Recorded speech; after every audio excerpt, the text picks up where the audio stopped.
When you're alone and life is making you lonely, you can always go downtown. When you've got worries, all the noise and the hurry seems to help, I know.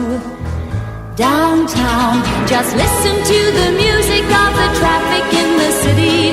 Linger on the sidewalk where the neon signs are pretty. How can you lose? The lights are much brighter there. You can't forget all your troubles, forget all your cares. So go downtown. Things will be great when you're down. Good afternoon, everyone. Very warm welcome to a meeting of the APPG for Key Cities. Hard to believe that's another year that's passed. But one thing I do know is that the key cities remain as important as ever for our country. Indeed, I think there's plenty on the agenda for us. We've got the post-COVID economic recovery, the devolution issues, social policy and their impact, and of course, cultural policy. And I think there's two things I would comment just before we introduce the first speaker. As many of you will be aware, Coventry is presently the UK's City of Culture, and Hull held that designation back in 2017. And equally as exciting, looking ahead for the 2025 bids, there are 10 key cities involved. I think just for completeness, I will mention who they are. And there's Wrexham, Wolverhampton, Exeter with Torbay, Southampton, Newport, Medway, Preston and Lancaster as part of the Lancashire bid, Bradford and Carlisle as part of the Borderlands bid. So it's fantastic to see so many putting their names forward. Obviously, I'm biased and would like to see Carlisle and the Borderlands bid coming out successfully. But whoever does get it, I'm sure we'll get behind them. And I very much hope that it is actually one of the key cities. And the second thing I just mentioned, there is ongoing, as many of you will be aware, the Levelling Up Fund applications. And I hope many of your cities have put in bids and have put in bids for cultural matters, because I do actually think that cultural matters can bring real benefits to our cities up and down the country. And good luck to any city that has put in an application under the Levelling Up Fund. I'd now like to introduce our first speaker, who is Councillor Alan Waters, leader of Norwich City Council. He is also the Deputy Chair and Cultural Portfolio Lead of Key Cities, and a board member of the Independent Cultural Cities Inquiry. After him, we've got two more speakers, and then we will go to a discussion and any questions that people may have. So first of all, can I ask Councillor Waters to start us off? Over to you. In all my glory. Okay, so very, very pleased to be here, and I have a short presentation which I would like to put up. So I'm going to share my screen. So I've called this short presentation Cultural Policy for Cities and Towns, working in partnership with government and moving beyond the silos. So this was the launch in 2019 of the Cultural Cities Inquiry. In this photograph, you can see a number of the commissioners. I was representing the key cities, another colleague was representing core cities, and we were addressed by Michael Ellis, at that time Minister of Arts and Heritage and Tourism. And the point he made, which nobody would disagree with, is that culture is the lifeblood of our cities. Great diversity of ideas is crucial to strong economies, which means it's stronger cities, which means a stronger UK at home and abroad. And nobody would move back from that idea. So that Commission made a number of recommendations in relation to smart investment. Moving the story on, the Cultural Cities Inquiry did a second report, which was in relation to the impact of COVID. So it was a piece of work which looked at cultural recovery in the context of what's been happening over the last 18 months or so. And what it set out were a number of objectives, and it was contextualizing the original recommendations in the context of the COVID pandemic. So the first thing it said was that cultural compacts, and I'll say a little bit more about that in a minute, were particularly crucial. Cultural organisations working together in each individual city, but in a collective sense as well. It was important that a comprehensive spending review, which is coming up in October, would look at least stabilising investment. There were short-term objectives about reanimating the urban space, and some of that is in the longer term about remodelling some of our city centres and encouraging high-value industries and jobs into those places. Making sure there was a very strong relationship with national policy programmes, and some interesting ideas about getting capital funding to repurpose buildings. Some retail elements may be no longer needed, but some cultural spaces to replace it.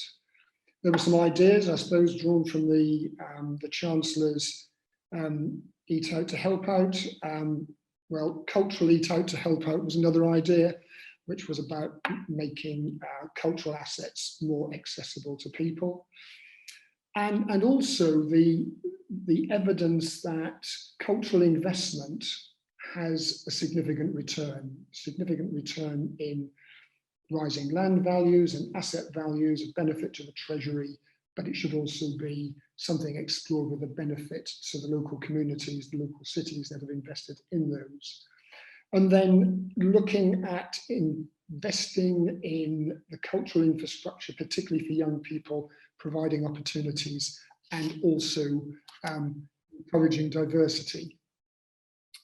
The UK Creative Industries document has an introduction both by the Secretary of State at DCMS and the Secretary of State at Bays. Talked about the Cultural Recovery Fund, talked about the entrepreneurial spirit of the sector, the fact that it in the next couple of years will generate 300,000 jobs and nearly £30 billion in GVA. It's linked intimately with those initiatives that have already been mentioned around building back better, delivering net zero carbon and levelling up. So the relationship between cultural investment, local investment by cities in the context of the key cities and the core cities, and the government's ambitions is Siamese-like, very close, very tight. What has taken off, I think, in a big way, and I know Peter will talk more about this later, is the work around cultural compacts. Initial 20 were part funded by the Arts Council and by DCMS, but actually it sort of captured the imagination of many places.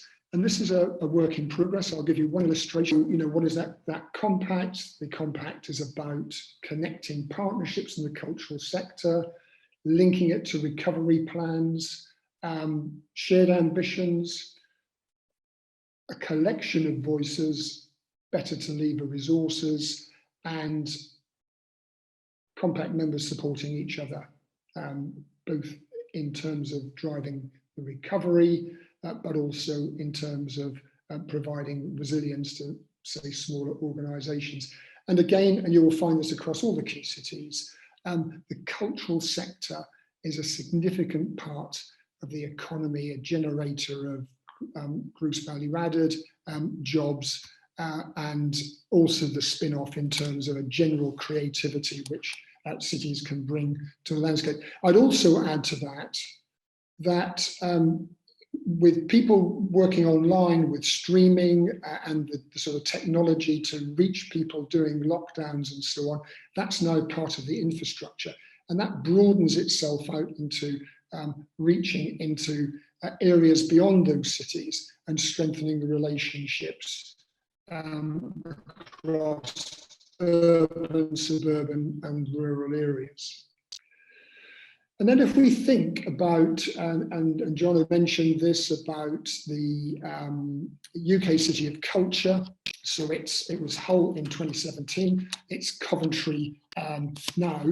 And again, I think it's just worth bearing in mind that these UK Cities of Culture, again, need to be seen in the context of a broad raft of initiatives which are important in a number of different sectors. So in the case of Hull, £90 million worth of investment, 10% increase in tourism, £30 million in additional fundraising, big increase in volunteering, big extension of opportunities for people to relate to their local authority area and feel more engaged with it. Having said that, there are some issues around, how sustainable this is after that year. And it's really about building on the momentum that's created through that status as a UK City of Culture, or for that matter, all of those who enter into that space to look at new ideas, look at new ways in which they can effectively contribute to a stronger, more resilient city in a number of different areas. So there is an issue here about sustainable investment over the medium and longer term. So while there is a competitive element, obviously, people pitch for it, do a lot of work, I think gain a lot out of that experience, going to use some of those ideas, even if they don't get the glittering prize. There is some questions, I think, about sustainable investment across a raft of cities, for example, and doing that until you don't have a cliff edge. Your year finishes and then it begins to fade. So I think there are some interesting lessons to be learned from this, but the possibilities delivering across a wide range of policy and economic, social, environmental strands is, I think, very strongly evidenced from what's been going on, and Coventry is doing very much the same in terms of regeneration, redefining, looking forward, and having a great and enjoyable year. And the thing is that it is not just DCMS which is engaged with this agenda or sees it specific to itself. We've seen over time that the health service, health and well-being, that's being recognised by the department in terms of addressing those agendas through cultural investments.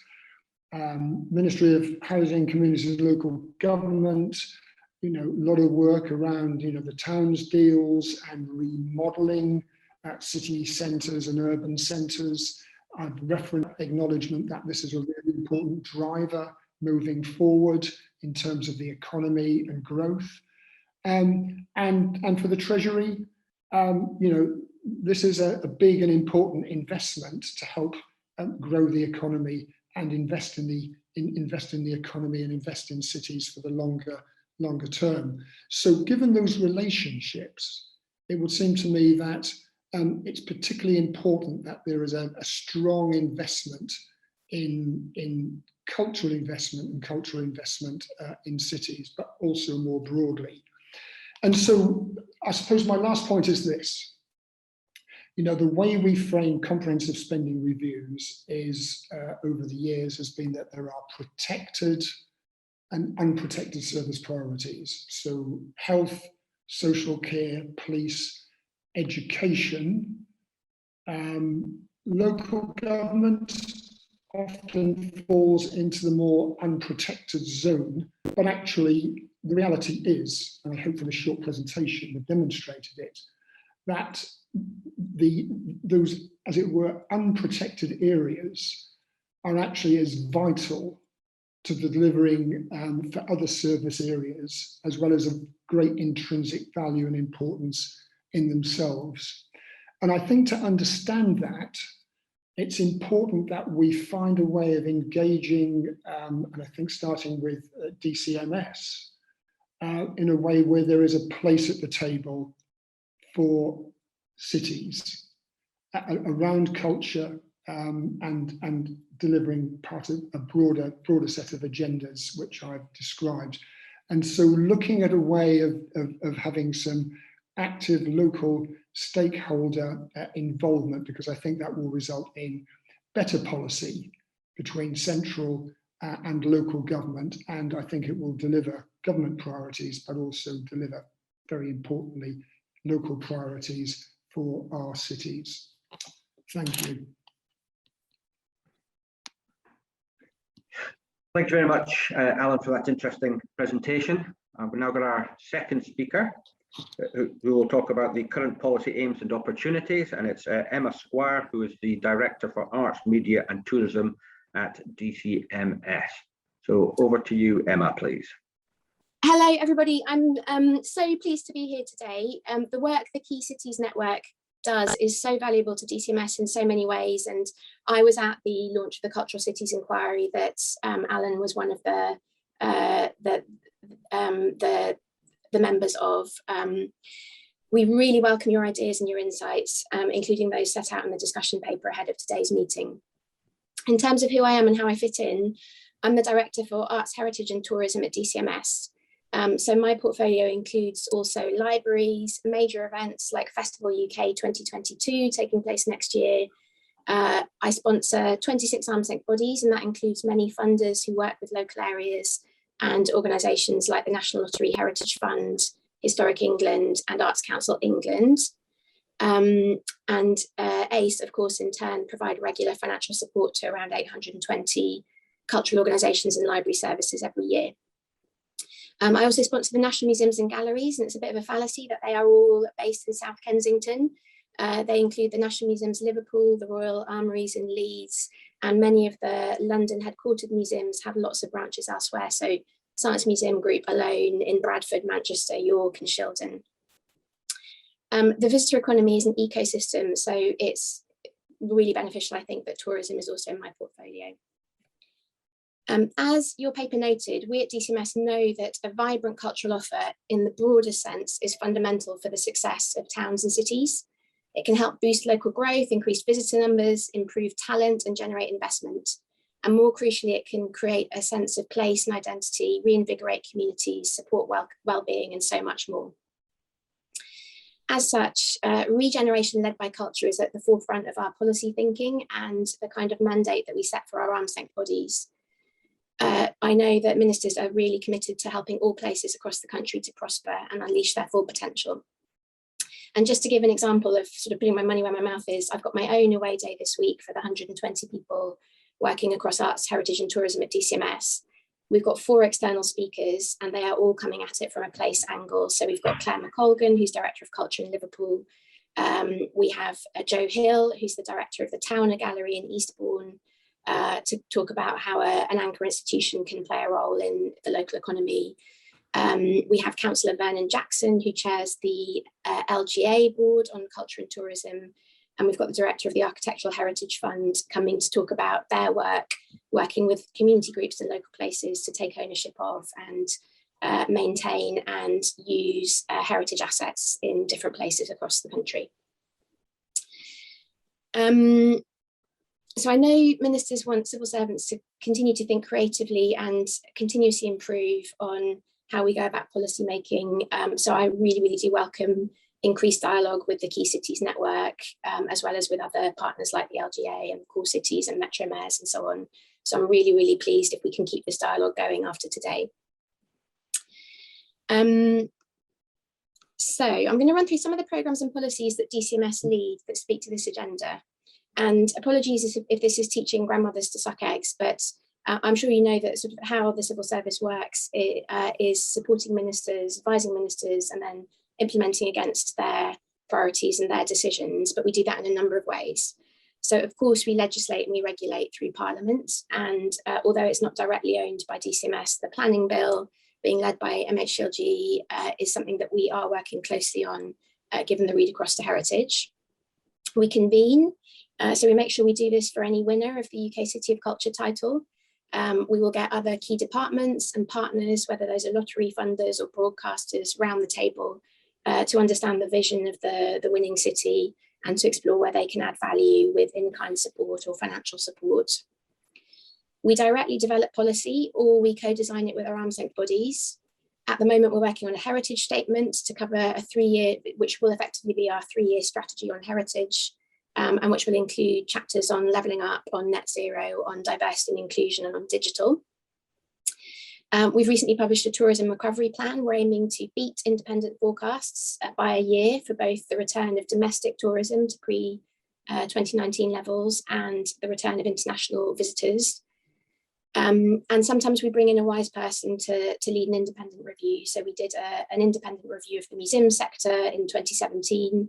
And most recently, Nick Dubois has led a review of destination management organisations. And that was published this morning at 7:30 a.m. And government will respond to his findings and his recommendations in due course. Camera or not? Yes. We also deliver interventions. So, for example, the tourism recovery plan included new initiatives such as a Brit Rail pass to encourage international visitors to explore more of the UK, as well as a partnership with the National Lottery on a voucher scheme. So speaking a little bit to the Eat Out to Help Out point that Alan Waters mentioned, a voucher scheme that visitor attractions can sign up to, and lottery players will get a discount on going to those attractions in the down season. My team designed and delivered the £2 billion Culture Recovery Fund in partnership with 4 of our arm's length bodies, Arts Council, Historic England, the National Lottery Heritage Fund, and the British Film Institute. And with lots and lots of support from a really high quality expert independent board chaired by Sir Damon Buffini. And that was originally 1.57 billion, and we secured a further 400 million at budget 2021.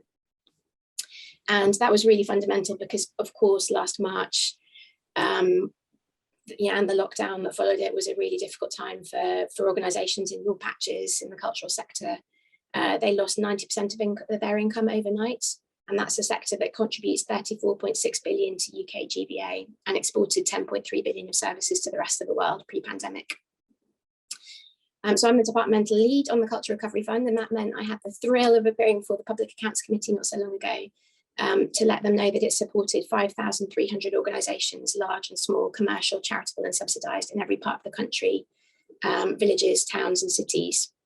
Importantly, there was a capital element to it, to support urgent maintenance of heritage assets, and that not just kept heritage in good repair and avoided increasing costs later, but also ensured meaningful work for people in the heritage construction business. Very, very few organisations failed. I can't even name an organisation that failed due to the pandemic. And 92% of arts, entertainment and recreation sector organisations surveyed between 12th and 25th of July 2021 reported moderate to high confidence in surviving the next 3 months. That funding went to independent cinemas, cultural organisations, museums, heritage bodies, and even the supply chain. So scaffolders, for example, if they could demonstrate that they were viable pre-pandemic, at risk of financial failure and culturally significant. And really importantly, cultural significance did not mean, internationally or globally renowned. Yes, there was some of that, but it also meant if they were significant to a particular place and an anchor institution for a place. Another programme we're delivering is the Cultural Investment Fund. That was announced in October 2019, and at the time it was the biggest ever one-off investment in culture and heritage at 250 million. It's obviously now been dwarfed by the COVID rescue package. Some of that was for specific projects, including some further funding for Coventry City of Culture and for the National Railway Museum in York as part of a much bigger master plan to unlock the transformation of the city centre. But we are also making 42 million available this year across 3 competitive funding streams. And those are for locally led cultural and creative projects outside of London. That funding stream is called the Cultural Development Fund, for the transformation of local library services, and for regional museums maintenance. The Cultural Development Fund has already distributed over 18 million to towns and cities, including Wakefield, Plymouth and Grimsby, and we're really looking forward to seeing what can be achieved this year. We also do things truly at arm's length through our arm's length bodies. So the framework agreement that ministers set out for, say, the Arts Council or the National Lottery Heritage Fund will include some broad priorities that those arm's length bodies then work out how to deliver. And those priorities will be around, for example, levelling up, around reaching new and more diverse audiences and so on. And outside of the spending review, we often seek and secure additional funding for specific projects conceived of by our arm's length bodies. And one of my favourites is the Historic England High Street Heritage Action Zone. That programme is providing significant levels of investment into 62 historic high streets, totalling over 24.8 million, including for Wakefield, for example. And again, to Alan Waters' point, part of that is about bringing back into use for creative and cultural purposes underutilised heritage buildings on the high street. We think that the local historic character of a place can play a vital role in attracting people and investment. And we've seen that in Coventry, where we put 2 million into the transformation of the Burgess and the Hale Street area of Coventry, which was one of the few areas of the city to survive the Blitz. And that demonstrator project recently won the Future Cities Forum High Streets Award. And then it was really heartening to hear both the chair and Councillor Alan Waters mention the UK City of Culture competition. We've now confirmed that this will be a permanent feature repeated every 4 years. As the chair highlighted, 10 of the key cities are bidding to win the 2025 title. 6 have bid in the past, including Hull. Government tends to provide some direct funding for the winner, although that's not guaranteed, but more importantly, we crowd in other investment and in-kind support. Alan spoke to some of the challenges around the legacy. That is really key for us in appraising bids, is sort of legacy plans and how this will really transform a place for the longer term. And it's interesting to see growing experience from city to city, Coventry approaching it in a little bit of a different way to Hull, for example, where many of their producers are embedded in local community groups or local cultural organisations, rather than in the central team that will be disbanded at the end of the year.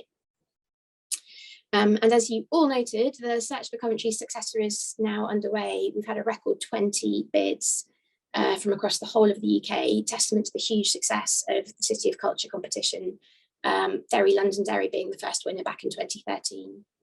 And just to give a few stats, and I won't give too many because, again, Alan gave some of the whole stats beautifully.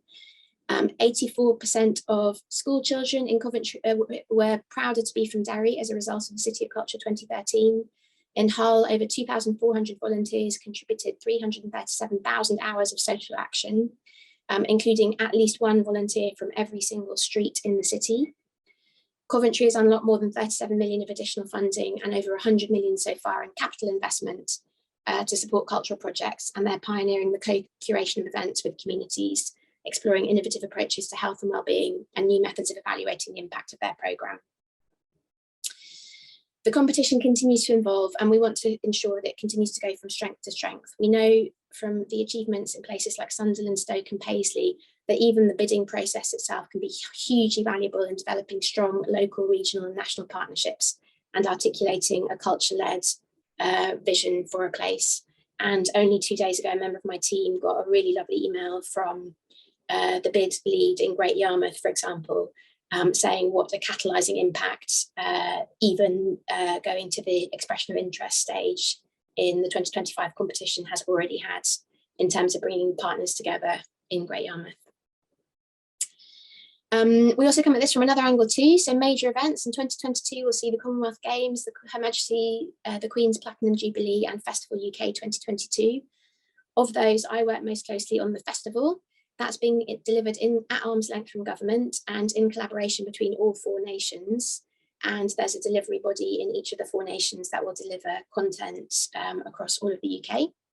There will be much more announced on this in October, including the name and the brand, because the current name is a working title, and also the programme. But the ultimate objectives are to bring communities together and to showcase UK creativity and innovation to the world, including our strengths in science, technology, engineering and maths. And as a festival for the 21st century, it won't replicate the Great Exhibition of 1851 or the Festival of Britain of 1951. It won't be in a specific place. It will be digital, and it will come to you with programming dispersed across the UK. And ministers were particularly keen to encourage the independent festival delivery body to focus on not the usual suspect places. Not just the biggest cities, for example. We also join up across Whitehall, and Alan was quite right to highlight other departments that are really key to supporting culture and heritage and tourism. It's fantastic that one of the 3 areas of focus for the 4.8 billion Levelling Up Fund overseen by MHCLG, Department for Transport and Treasury is culture and heritage. And of course, the Levelling Up Fund is about empowering local areas to identify and bring forward genuine local priorities that benefit the local community and are aligned with broader local economic strategy. It responds to one of the points in the report that I read before today around being simpler and more efficient and consolidating fragmented historical sets of funding pots. You missed a few government departments, Alan, because we also like to work with DEFRA on their 25-year plan for the environment and their successor funds to the Common Agricultural Policy, the Environmental Land Management Plan, for example, and with many, many others. We're also doing some leading analytical work. This will take several years and it will be globally world leading. We're trying to replicate what DEFRA achieved on natural capital, but in this case on cultural and heritage capital. Many of the benefits of culture and heritage are hard to monetize and therefore hard to capture in business cases that use the current Treasury Green Book. The work that we're doing with the Office for National Statistics that started in earnest a year or so ago will continue over the next few years, and will rectify this and will add new dimensions to the Treasury Green Book so that culture and heritage is easier to evidence and is factored into all business cases, whether that's for High-Speed 4 or a new airport runway, appropriately and consistently. And then, of course, it's really important to us that the experts in our arm's length bodies who manage the vast majority of central government funding for heritage and culture not only understand their sector, but also place. So all of our arm's length bodies have regional teams, and they are increasingly devolving decision-making on funding to regional heads or regional councils. They're also increasingly looking very hard at places that have traditionally been less successful in bidding for funding and thinking about how they can work with those places to encourage more and higher quality bids. So these examples are just a brief selection of the work being done in DCMS already. And as your discussion paper notes, there's always more that we can do and more that we can learn. I'm really keen that we bolster our links with the Key Cities group so that we can learn from your diverse experience of what works and also what doesn't. And also hear about your experience of engaging with DCMS programs, as well as the programs delivered by our arm's length bodies. Thank you very much. Thank you very much, Emma. That's very interesting. You clearly have a lot going on and you've got a lot on your plate. So best of luck in implementing all those policies. Our final speaker is Peter Knott, who is the Director in Midlands for the Arts Council. So he will give a Arts Council England overview of the cultural issues. Over to you, Peter. Many thanks indeed. And many thanks for the invitation. I'm also delighted to be speaking today, slightly terrified by the prospect of it, but grateful for the chance to contribute. And I suppose I'm living proof of the regional presence of the Arts Council around the country. I'm sitting here in my cabin in my garden in rural Leicestershire. So I'm one of 5 area directors for the Arts Council. I'm responsible for the Midlands, so apologies for any Midlands bias in anything I say. But we're organised across, I say 5 areas: the North, the Midlands, the Southwest, the South and East and London. And so we're a national development agency for arts, museums and libraries, but with local delivery. And I think that is very important. So we're really interested in everything within the Culture and City report. And, you know, I'm a firm believer in culture-led regeneration. I mean, I would be working for the Arts Council, but, you know, I've worked for the Arts Council for 19 years now, and I've seen it actually happen in places. And it doesn't just happen in the largest places, it happens at all scales. So I really support the the partnership and working together, and whatever the Arts Council can do to be a genuine and helpful partner, then I'll do what I can to help that, as will other colleagues. I did note in the report itself, it expressed a desire for an even spread of investment and culture for all cities and towns based on population, and weighted to tackle deprivation. So I just thought I'd start with just a little bit of data that I requested that you might find interesting. As you know, 10% of England's population live in local authorities that are members of the key cities, and 10% of Arts Council funding went to these places in the 2018-2019 financial year, that being £64 million. Interestingly, the key cities are also home to 10% of all the Arts Council's national portfolio organisations. So there are 89 MPOs, as we call them, in the key cities out of 826 across England as a whole. And I think that we've shown that we've demonstrated our commitment to the key cities in our last funding round, where we increased by 27% the number of MPOs in key cities from 70 up to that 89 figure. So that isn't equity as described in the paper, but nevertheless, I hope it shows that our investment and commitment to the key cities is very real, and we'd like to see that grow. I'm not certain that it's always possible to do a per capita calculation around investment for culture-led regeneration, because I think that it's important that partners can be responsive to opportunity and ambition in a place. And you know, Emma was talking there about Coventry. That's a perfect example of where you have a coming together of ambition, partnership working, and a really strong bid to show how culture can lead the regeneration of a place. And I know Martin Reeves, the Chief Executive Officer there in Coventry, talks about Coventry being the poster boy stroke girl of culture-led regeneration. And so it's culture, City of Culture is more than just a year of fireworks. It's about the legacy of what that is. And obviously, as I say, working for the Arts Council, I believe very strongly that culture can be that regeneration driver. So we want to play a big part in that. Also, I mean, we've worked closely with partners, other arm's length bodies that Emma was talking about there, helping towns in the development of their town's bids. And that process has shown that not everybody is starting from the same place. Not everybody has the same amount of capacity to take the opportunity that culture-led regeneration brings. So we want to try and ensure that our collective offer to places can be of real value. And through the Towns Fund, we set up a thing called the Area Towns Groups, which has brought the arm's length body working closely together, making an offer for cities bidding to the Towns Fund, but also we're working together around the Levelling Up Fund and other initiatives. So I'm very happy for anybody in this meeting to contact me afterwards if they're not sure who a link might be inside the Arts Council or around those area towns group, and I can point you in the right direction as a starting point. I'd be very happy to do that. As some of you may know, we have a new 10-year strategy called Let's Create, and this week we're publishing the delivery plan around that, which covers the first 3 years of the plan. And in that we commit ourselves to place-based working, and we'll list a number of priority places in that document, and some of those places are represented within the Key Cities group. And also quite a large proportion of the Key Cities group actually have Arts Council's Creative People and Places projects happening in those towns and cities. So that's a good starting point. And as I say, that we've got a very good smattering of MPOs across the key cities. So that's a good foundations for us to build on.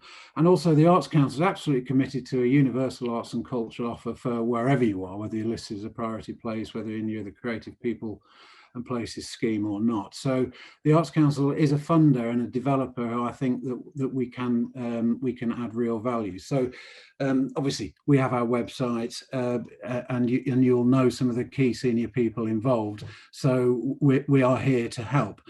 But one of the initiatives that we found that have been really helpful has been, as Alan talked about, the development of the cultural compacts, starting out with 20, but there are now many more cultural compacts up and down the country. And again, they're starting from different places, and some of them have harder outputs, if you like, than others, but nevertheless we're getting valuable learning from all of them. And obviously I know the ones in the Midlands better than I do in other parts of the country, but I just thought I'd just briefly mention the compacts. In Lincoln we have one which has a real focus around children and young people, really interesting in developing a cultural vision for that city. Coventry's, which we've talked about anyway. So the Coventry Compact is more than City of Culture. It is about ways in which the cultural offer can drive the development of Coventry going forward, learning from City of Culture, creating a genuine legacy, but also looking at alternative financial models through which culture can be funded. And there's some really interesting work developing out of that, led by Burns-Owen Partnership. And that sort of data that we're getting out of that compact is absolutely replicable in other places. And again, I'm very happy for us to be the conduit of sharing any of that information, and indeed any of the other data dashboards that we have at the Arts Council, which can either help the development of cultural strategy or make the case for culture-led regeneration, because we have got the evidence and we can really show what arts and culture can do for a place. But the compact in Wolverhampton is really interesting because they're all interesting, but the Wolverhampton one has made great strides and has already has a list of accomplishments. I just thought I'd list a few of them to get the idea of what a compact might achieve. So they've produced an arts and cultural think piece to inform the cultural strategy for the city. They fed into both the High Streets and Town Fund bid, which have founded several cultural projects. They've coordinated Wolverhampton's response to 2 significant government cultural funding opportunities, of which they're awaiting the decision. I'm speaking in slightly code there because I don't know if that's the level of confidentiality around that. They fed into the City of Culture expression of interest. They've highlighted the role of culture in relighting our city, which is Wolverhampton's COVID recovery programme. And they're also leading on the coordination of a Compact Plus initiative that combines some of the aims and resources of Birmingham, Coventry and Wolverhampton compacts, and joining up on plans to research alternative finance options. So there's some of the headlines initiatives that have come out of just the Wolverhampton Compact. And as you can see,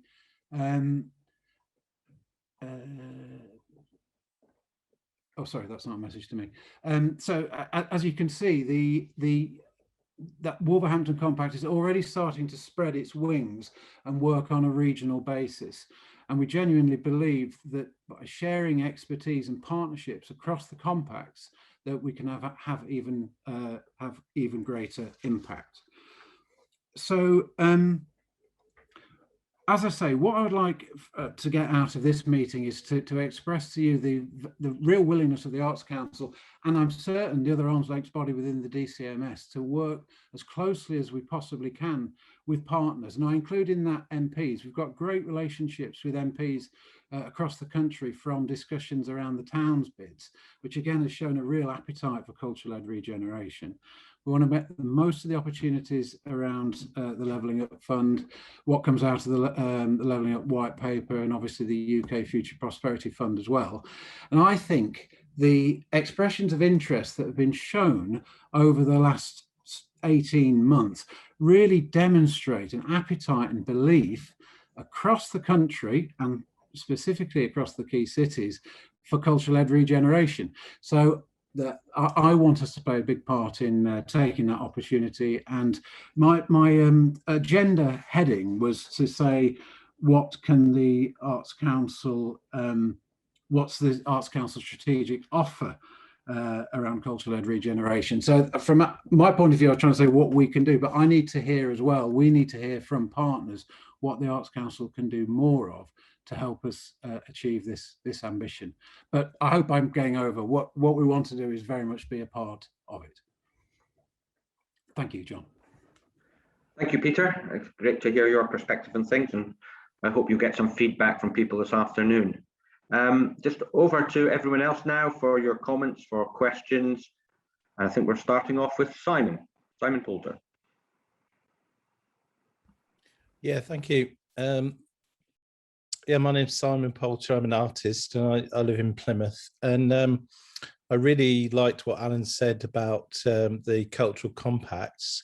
And I work across the UK on different commissions, including in Norwich recently. I was picking up really on the fact that, as you've all said, not all things are equal, and how with the key cities, it's possible to conduct those compact relationships so that you get people to work together, so that culture can actually permeate in the way that Peter has just described to people who are perhaps less engaged. So my question really to everybody is how you conduct that process at a key city level so that you can create benefit for everyone. Thank you. Can I start with Alan, if you'd like to respond? Yes, yeah, thanks, and thanks for your question, Simon, and your comment in the chat. When we were discussing this during the commission and putting together the recommendations, the cultural compact, I think, emerged as a kind of keystone of a number of strategies that were developed from that commission. And certainly from my point of view, it needed to be something which didn't have a tight template, but it actually needed to reflect the aspirations, the priorities, the character of the places that were developing their own compacts. And so the work in Norwich has really started with a very extensive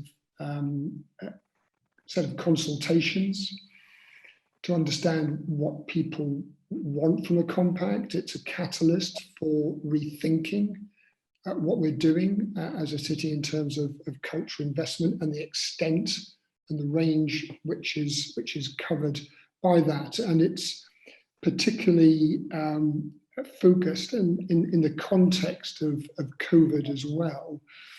The people who were vulnerable economically as a result of COVID, and the challenges that independent cultural artists across a range were facing, and to get views about how that should look in the future and how that contributed to the betterment of the city.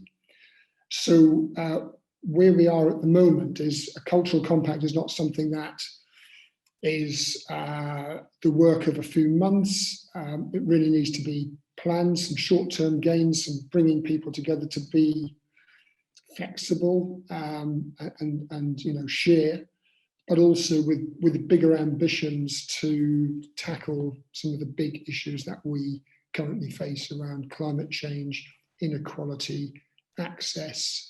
But the exciting thing is how that links in with other parts of the economy, the digital economy, and how that interacts with the work of creatives and so on. But it's from our experience, it's gathered a considerable amount of enthusiasm, moving this forward. And so I've got every expectation that it'll reshape the sort of cultural perception of the city, but also the opportunity to engage many more people than perhaps were on the sort of more formal radars of funding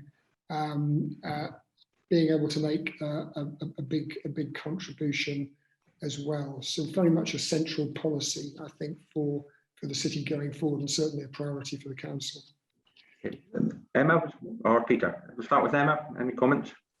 Thank you. I'll let Peter talk about, so in terms of cultural compacts, of course, they bring in a wide range of partners, including sometimes health services or local community groups, local authorities, as well as cultural leaders. And that can be part of solving that challenge that you highlighted.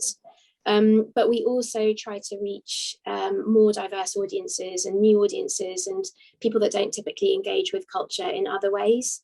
So it's one of the targets that we set for our arm's length bodies to measure that, to look for evidence that will happen in deciding whether to fund either projects or organisations, and also to offer support, capacity building support. So Arts Council, for example, fund an organisation called Audience Finder that can work with cultural organisations the length and breadth of England to understand their current audiences and also understand why other people are not coming to their venue, and try and reach out.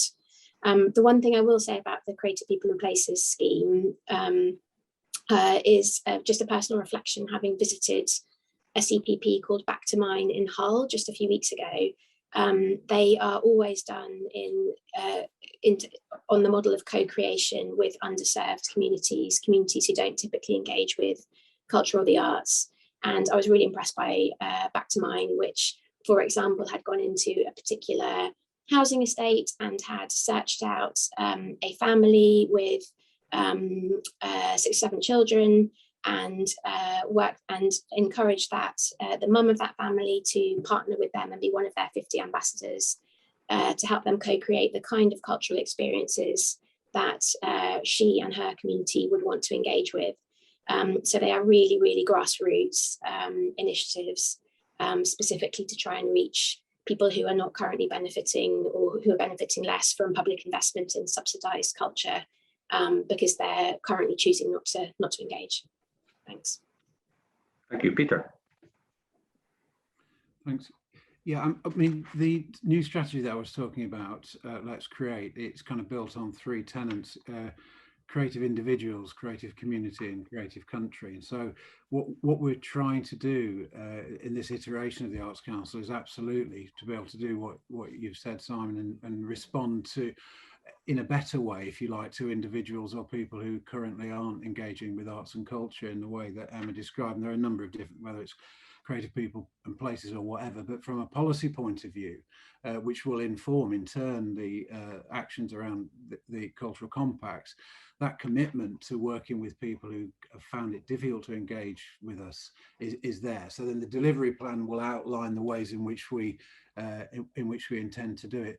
But I think that principle of not kind of coming into Plymouth and saying, here is your great art and culture, now get on with it, but to work and co-create and work with people on the ground is the way to achieve it. And again, great learning coming out of the Coventry City of Culture year, because that is totally built on that principle. So great learning, but you don't always need to have a massive awards like City of Culture to achieve that, because some of it's the principle of working.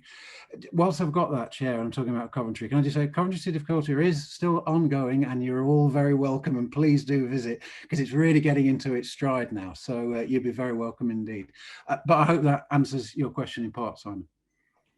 Good advert for Coventry there. Well yes. Done. Rebecca. Thank you, and thanks to the speakers. It's been a really informative session. I've got a few questions, if that's okay.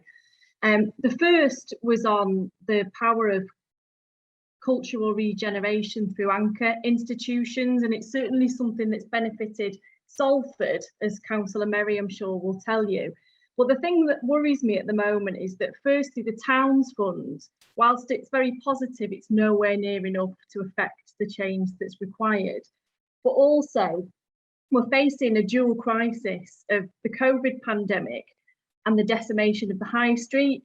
So the town's fund is needed more than ever, but it needs to be increased. But it also needs to have a very specific slant and criteria that's directed towards the encouragement of anchor institutions on those high streets and town centres. And I wonder if Emma could give us any indication as to whether DCMS are looking at that in any detail at the moment. The second point that I wanted to make, or question rather, was about cultural compacts. I've just been trying to kind of get my head around how they work myself. And I wonder if any of the speakers could indicate what difficulties they've had in engaging with typically non-cultural organisations like LEPs, or even sometimes universities who are facing their own funding constraints and often don't have the opportunity to focus on culture as much as they'd like. And then the last point is just a general question about the City of Culture. I know that it was mentioned that there was no specific government award for a winning city, but that DCMS would help to crowd investment. And I just wondered if you could elaborate on that, Emma, if possible, to give us an idea of how that investment would be encouraged into a particular area that won. I think that last one's a very good question, very timely. Emma, start with you. Great. So going in reverse order, in terms of prize money for the UK City of Culture, the prize is the title. In practice, DCMS has found funding for winners to date. I think we've invested about 15 million directly in Coventry, UK City of Culture, but there's no specific cheque size allocated alongside the prize. And whether we can provide direct funding for the winner of the 2025 title will be for DCMS ministers to consider in conjunction with the Treasury. But in terms of crowding in, so typically all of the DCMS arm's length bodies and other organisations like Spirit of 2012, which is an endowment created after the Olympics, are really keen to work with cities of culture. So traditionally, for example, if the City of Culture wishes to host it, the Tate Turner Prize will go to a gallery in the winning city in that year. Broadcasters sponsored by DCMS like Channel 4 and the BBC were providing kind support, famously for Hull. That included putting Hull on the weather map, which was really, really meaningful to people in Hull, for example, but also taking the red sofa there and so on. And then lottery funders and others will also get behind the City of Culture, and so that's what we mean by sort of bringing together major partners to talk to each other and to the city and think about how collectively they can partner with the city to make it a real triumph. If I just pick up on the high streets point, I'm sort of a bit wary about saying this when I know the audience includes people much more expert in high streets than me. But what I hear anecdotally when I do visits is that in the 1990s, typically a local authority would be really keen to land a Cafe Nero and a Debenhams and so on for the high street, and that's just not the model for success going forward. And it is about great public realm and animating the high streets and things that you can't find online that will bring people back. So I don't think I'm directly answering your question, but we are really pleased that we're supporting the Heritage High Street Action Zone programme, which is working with 62 high streets. And to give a few examples of the kinds of initiatives there, it is about bringing back the beauty of the original historic shop fronts where maybe they've been modernised over time, and subsidising the private owners and landlords to do that. It is about bringing back into use maybe the first floor of some of those buildings that are currently not used and turning them into living accommodation. And it's about finding new viable uses for boarded up properties on the high street, and in some cases that's sort of cultural and creative use. And then also about animating the high street. So when I went to the Heritage High Street Action Zone in Coventry recently, there is a plan for a monthly festival alongside a little bit of the river that pops out just behind the high street, for example, to bring people back to a part of town that they perhaps avoided in recent years through pop-up food stalls, music and entertainment and so on. So it's a whole package. And that's just one initiative. I know MHLG leads and with Bays lead on high streets overall, but we are really keen to partner with them on the role that culture and creative industries can play. Thank you. I just wondered if Alan had any observations on the high street element. Yes, I do. And the immediate one is the two government policies. I mean, one is, as articulated very well, is to see the regeneration of high streets, and communities and local government department particularly engaged with that. But we also have, running against that, sort of planning policies like permitted development, where if you're looking to revive and refresh and reshape the high street, you need to be able to have the, the resources to do it. In some cases, councils will have assets of their own. Norwich does in the city centre, which can be utilised to that. But you need a clear run at it, and it can be destabilised by developers coming in, using permitted development rights, and say some really choice assets that you could see a very good cultural and regenerative purpose for, being snapped up and turned into what, frankly, are generally poor quality, often very poor quality flats, because they're not constrained by planning.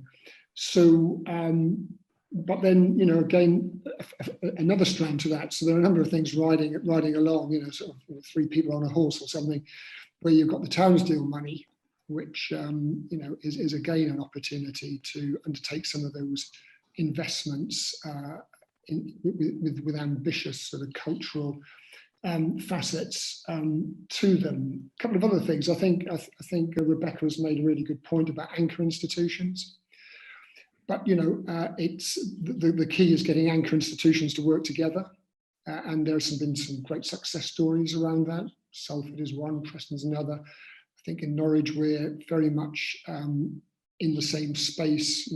Drive by the main university for civic university status, which is very much about engaging with their communities, but being able to bring them together and to reflect collectively on how you can get a critical mass from those anchor institutions, looking at the assets they have, but then the synergies between those different partners, I think really makes things roar along.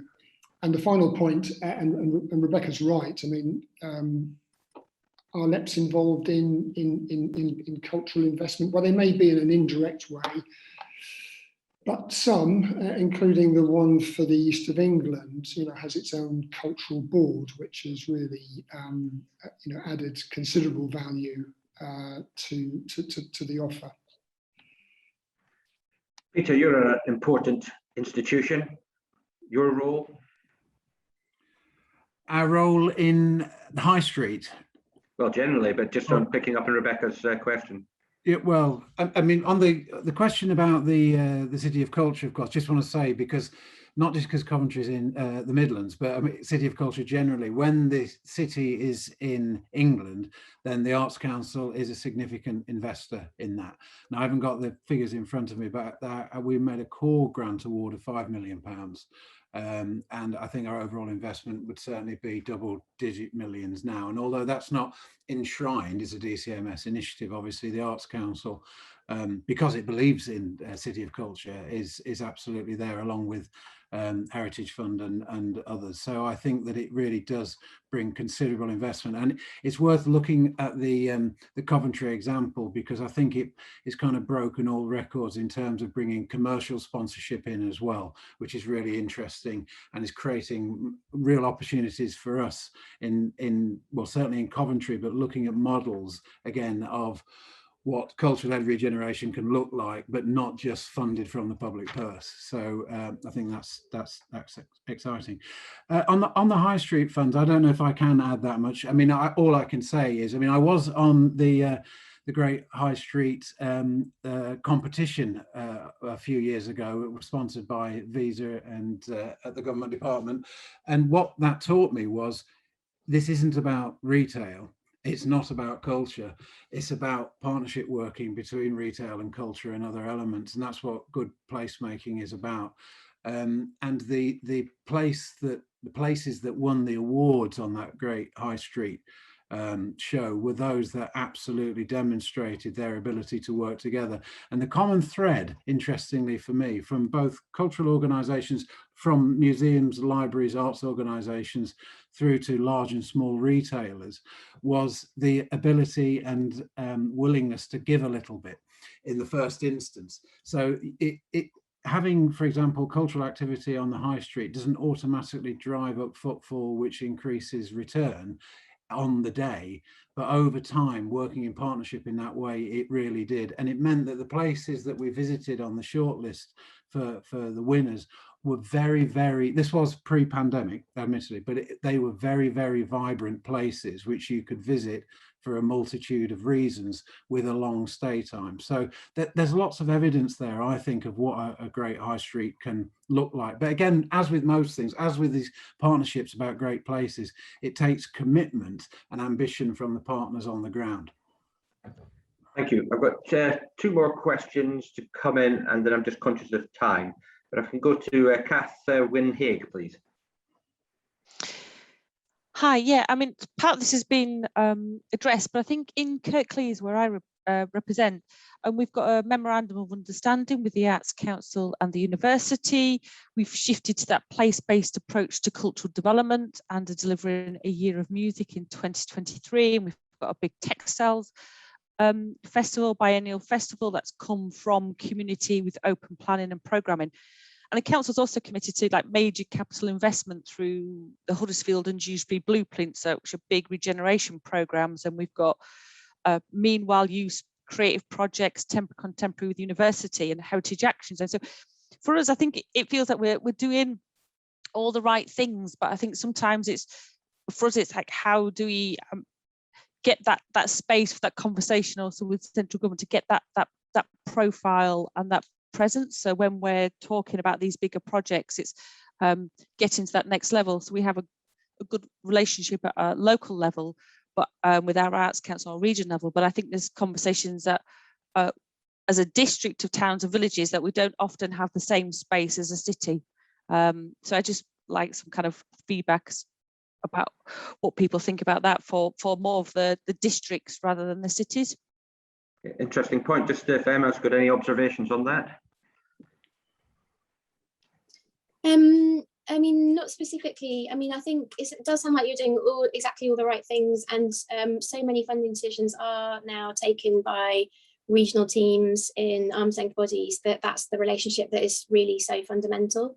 And I wouldn't say that we have lots of bilateral relationships as central government with specific places. We try to get out and about as much as we can and learn and see and, you know, praise bids and all the rest of it. But I don't think that there's something that you're missing from what you've said that others have and you don't.